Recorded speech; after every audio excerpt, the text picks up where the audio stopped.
Assalamualaikum warahmatullahi wabarakatuh. Perkenalkan, nama saya Ongki Erkenstiani dari Prodi Pendidikan Bahasa dan Sastra Indonesia dengan NPM 200800053. Halo semua, saya di sini akan memenuhi tugas dari Dr. Sylvia Marni, MPD, dengan menjawab 3 pertanyaan.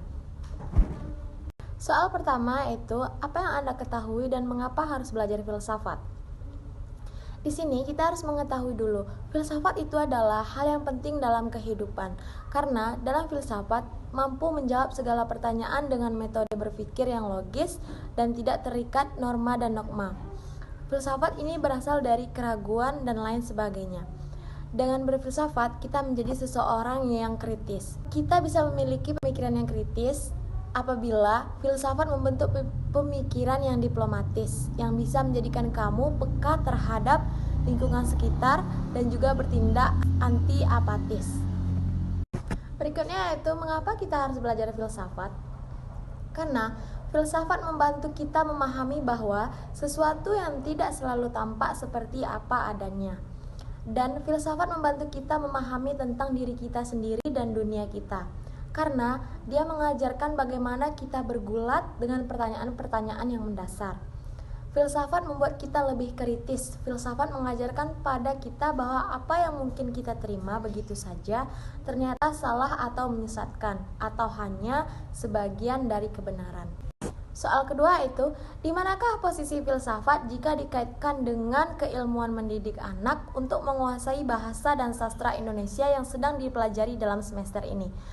Jawabannya adalah, menurut saya, filsafat hampir sama posisinya dengan undang-undang, karena dapat dipedomani hidup bagi masyarakat Indonesia. Sedangkan filsafat digunakan sebagai pedoman bagi seseorang untuk mendidik dan untuk menguasai bahasa dan sastra Indonesia, karena dengan berfilsafat dapat membuat seseorang terlatih dalam bentuk berbahasa.